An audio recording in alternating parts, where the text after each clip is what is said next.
오늘 말씀은 잠언 17장 21절부터입니다. 28절까지의 말씀 보도록 하겠습니다. 미련한 자를 낳은 자는 근심을 당하나니 미련한 자의 아비는 낙이 없느니라. 마음의 즐거움은 양약이라도 심령의 근심은 뼈를 마르게 하느니라. 악인은 사람의 품에서 뇌물을 받고 재판을 굽게 하느니라. 지혜는 명철한 자 앞에 있거늘 미련한 자는 눈을 땅 끝에 두느니라. 미련한 아들은 그 아비의 근심이 되고 그 어미의 고통이 되느니라. 의인을 벌하는 것과 귀인을 정직하다고 때리는 것은 선하지 못하니라. 말을 아끼는 자는 지식이 있고 성품이 냉철한 자는 명철하니라. 미련한 자라도 잠잠하면 지혜로운 자로 여겨지고 그의 입술을 닫으면 슬기로운 자로 여겨지느니라. 아멘. 자, 미련한 자, 지혜로운 자를 비교하고 있죠. 이런 말씀 볼 때는요, 여러분, 이 말씀의 나를 대비해서 보는 것이 반드시 필요해요. 그리고 반성할 수 있어야 돼요. 변할 수 있어야 돼요. 21절은 미련한 자를 낳는 자는 근심을 당하나니 미련한 자의 아비는 낙이 없느니라. 이건 미련한 자의 부모가 겪어야 할 고통을 근심과 낙시 없음을 표현하는 거죠. 좀 안타까운 상황이죠. 자식을 보면서 어떤 마음을 가지고 사느냐. 즉 미련한 자의 삶이 가져오는 파괴력은 그 결과 자신뿐만 아니라 주위 모든 사람까지 미치게 된다는 거예요. 특히 누가? 부모가 가장 큰 피해를 입니다.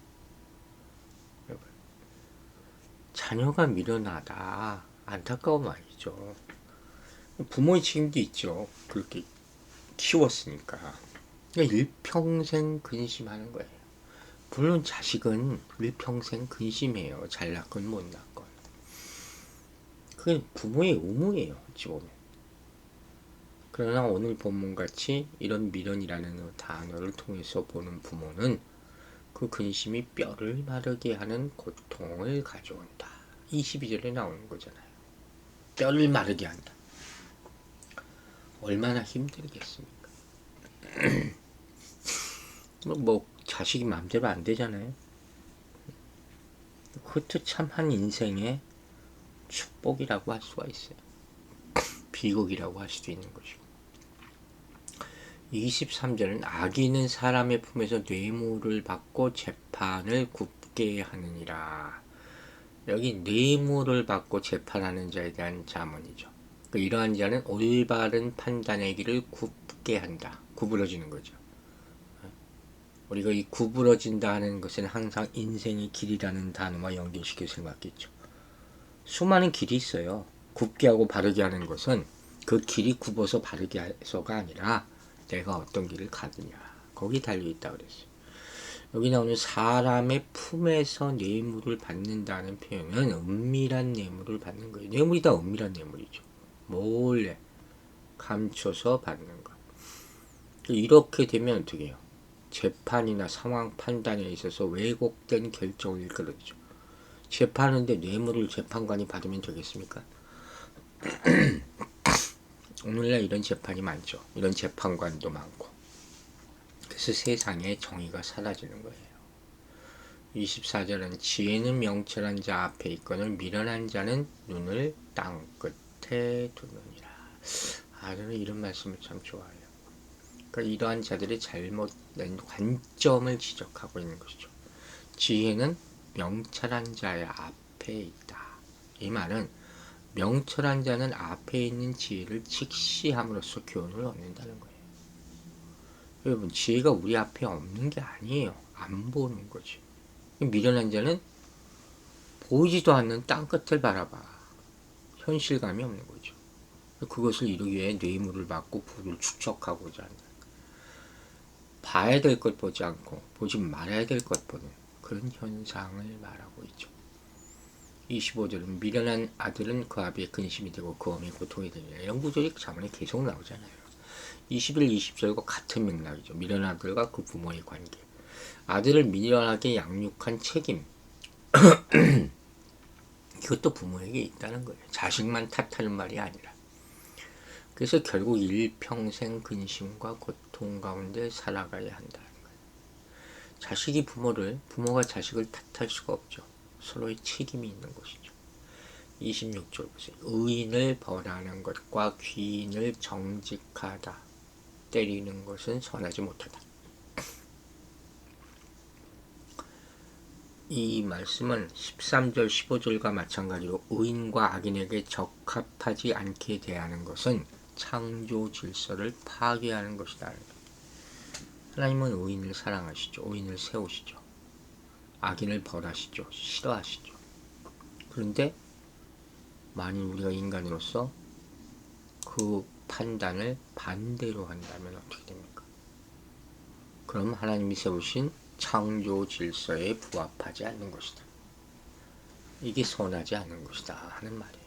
그러니까 우리는 우리의 판단으로 무엇이든 하면 안 돼요. 특히 사람을 대하는 데 있어서. 정확하지 않을 때는 입 다무는 게 제일 좋은 것이고 그 자리에서 이렇다 저렇다 하지도 마세요. 하나님이 하실 거예요. 그런 일을 수도 없이 겪지 않습니까? 참 기가 막힌 일들을 정말 그동안 목회하면서 수도 없이 겪었어요. 그거 말하면 뭐합니까? 그러나 한 가지 믿는 것은 하나님이 하시겠죠. 27절 보세요. 말을 아끼는 자는 지식이 있고 성품이 냉철한 자는 명철하니라. 또 말에 대한 얘기가 나오죠. 즉 많은 말이 항상 허물을 가져온다는 거예요. 지혜로운 언어 생활의 첫 번째 원리가 말을 적게 하는 것이다. 적게 하세요. 입 다물던가. 그러니까 말을 적게 하는 자는 마음속에서 해야 할 말과 해서는 안 되는 말을 생각하고 판단하는 거예요. 이게 명철한 자예요. 이렇게 될 수 있게 되기를 바랍니다. 그러므로 말을 아끼는 것이 지혜다. 이런 결론에 이르게 되는 것이죠. 자, 오늘 28절까지의 본문을 요약해 봅시다. 결국에는 마음을 어떻게 품느냐에 따라서 자신과 주변 사람들의 운명이 결정될 수 있다는 것으로 시작하죠. 이게 육체적 평안에 영향을 미칠 수 있다는 거예요. 또 악인은 여러 면에서 구부러져 있다는 것을 드러내죠. 하나님의 말씀도 자신의 입맛에 맞게 왜곡시키는, 마음이 구부러져 있는데 보는 것이 바르겠습니까? 이게 선하지 못하고 악한 일이다.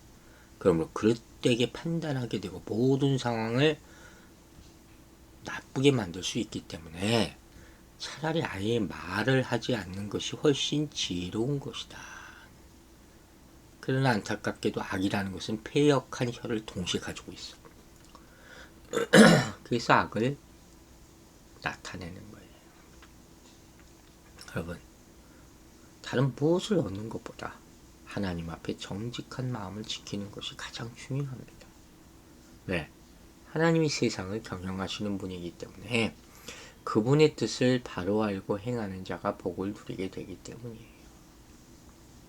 좋은 마음을 가지면 평안과 복이 나오게 돼 있어요. 뼈가 마르는 근심이 찾아오는 이유는 뭐예요? 정직하고 바른 마음을 갖지 못했기 때문이에요. 그래서 악인은 마음, 혀, 판단, 이 세 가지가 다 구부러져 있는 거예요. 그들의 특징은 마음대로 옳고 그름과 좋고 나쁨을 정하는 것이죠. 그들 마음대로, 하나님 뜻대로가 아니라, 그러니 하나님의 뜻과 전혀 다른 결과가 발생되는 것이죠. 하나님의 품에 거하지 못하는 것은 당연하고 전혀 엉뚱한 곳에 눈길을 두고 그렇게 된 결과 방황할 수밖에 없다는 거예요. 이런 모습들이 다 자식뿐만 아니라 부모에게도 큰 고통을 가지게 되는 것이죠. 참 이거 바로잡기가 여러분 얼마나 힘든지 몰라요. 그래서 결론적으로 얘기하는 거예요. 고집을 부리면서 미련하게 좌충우돌하는 인생을 살지 마라. 함부로 말하지 마라. 차라리 잠잠히 있으라. 그게 훨씬 지혜로운 일이다. 이와 같이 이런 말씀을 제대로 받아들이지 못하면 어떻게 되겠어요? 점점 어려움이 닥칠 수밖에 없는 것이죠. 여러분, 마음의 욕심을 버려야 돼요. 그걸 못하면 주변에서 일어나는 일도 다 왜곡된 모습으로 볼 수밖에 없어요. 하나님 앞에서 평안을 누리는 믿음을 얻기 위해서는 잠잠해야 돼요. 여러분, 하나님 앞에 제발 잠잠합시다. 그의 품 안에 거하기를 원하십니까? 그렇게 평안들을 원하면서 왜 이렇게 떠드는지 모르겠어요. 말이 많은 사람은 죄가 많은 거예요. 물론 우리가 살면서 때로 뜻하지 않은 일이 벌어질 때도 있어요. 이해할 수 없는 상황이 전개될 때도 많죠. 하지만 그 순간에도 중요한 것은 여호와 하나님을 향한 믿음은 놓지 말자는 거예요. 여러분, 우리 살 만큼 살았잖아요. 우리 인생을 어떻게 다 이해합니까? 정말 내일 일은 나 몰라요죠. 그죠? 사람은 정말 모르겠죠. 수많은 배신, 가슴 아프죠. 그러나 그래도 여호와 하나님을 향한 믿음은 놓지 마세요. 그것을 통해서 우리 마음을 또 깨끗하게 하고 우리가 상상하지 못했던 은혜를 받아 누릴 수가 있기 때문에, 즉 우리의 눈이 절대로 다른 곳을 향하지 않도록 깨어있게 되기를 주의 이름으로 축원합니다.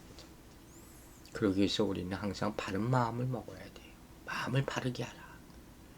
성경에 나오는 이 폐역이라는 단어는 왜곡시키고 고든 것을 굽게 한다는 뜻이 감춰져 있어요. 정직할 때에 자신의 상황을 정확하게 볼 수 있는 거예요. 맞죠? 그리고 하나님이 그 사람을 도우시는 거예요. 그런데 모든 것을 바로 보지 못하고 악한 마음을 품으면 정말 중요한 것이 뭔지 그걸 모르는 거죠. 엉뚱한 곳을 바라보고 사는 것이죠. 그러면서 핑계는 계속되는 것이죠. 결국 악하고 미련한 자는 자신뿐만 아니라 주변에도 고통을 주는 거예요. 여러분 하나 살려고 살지 마세요. 지혜롭고 상황에 맞는 말을 할 수 없으면 아예 말을 하지 말고 잠잠히 있으세요. 본인이 잘못한 게 있으면 그걸 본인이 왜 모르겠습니까? 근데 그걸 핑계를 대느라고 합리화를 하려고 바르지 못한 말로 형편을 더 악화시킨 그런 인생을 사는 사람들이 있단 말이에요. 시선을 올바로 고정하세요. 사람이 아니라 하나님을 보세요. 이리저리 두리번거리다가는 길을 잃고 헤매게 됩니다. 사랑하는 여러분, 오로지 하나님이 주신 은혜만 구합시다. 하나님께 시선을 고정시키십시다. Fix your eyes on Jesus. 그 사람이 지혜로운 자입니다. 그래야 할 때 요동치는 상황에서도 여러분의 믿음은 흔들리지 않을 줄로 믿습니다. 기도하겠습니다. 아버지 하나님 감사합니다. 우리에게 지혜를 허락하여 주시옵소서. 근심과 낙기 없는 인생을 사는 것이 아니라 주로 말미암아 기쁜 삶을 살게 하여 주시옵소서. 우리가 미련한 부모가 되지 않게 하여 주시고 미련한 자녀가 되지 않게 하여 주시옵소서. 오늘도 말에 대한 말씀을 들었습니다. 많은 말은 항상 허물을 가져온다 했습니다. 말을 아끼는 지혜를 허락하여 주시기를 기도합니다. 우리 마음에 예수만 품게 하여 주시고 사람을 바라보지 말게 하여 주시고 우리의 마음과 혀와 판단이 구부러져 있지 않고 바르게 서 있게 하여 주시옵소서. 아버지 하나님, 오늘도 병상에 있는 우리 조셉 형제 생각하며 기도할 때 하나님의 시간이 되게 하여 주시고 하나님의 고침과 하나님의 치유와 하나님의 역사하심을 바라보고 믿는 시간이 되게 하여 주시옵소서. 그에게 인내의 시간, 믿음의 시간, 기도의 시간이 되게 하여 주시옵소서. 함께하는 가족들 돌보아 주시고 영과 육이 지쳐 있습니다. 주여 불쌍히 여기시고 성령으로 회복시켜 주시옵소서. 주님의 크신 손이 붙잡아 주시고 함께하여 주실 줄로 믿사오며 우리를 항상 담대하게 하시는 예수 그리스도 이름으로 기도했습니다. 아멘.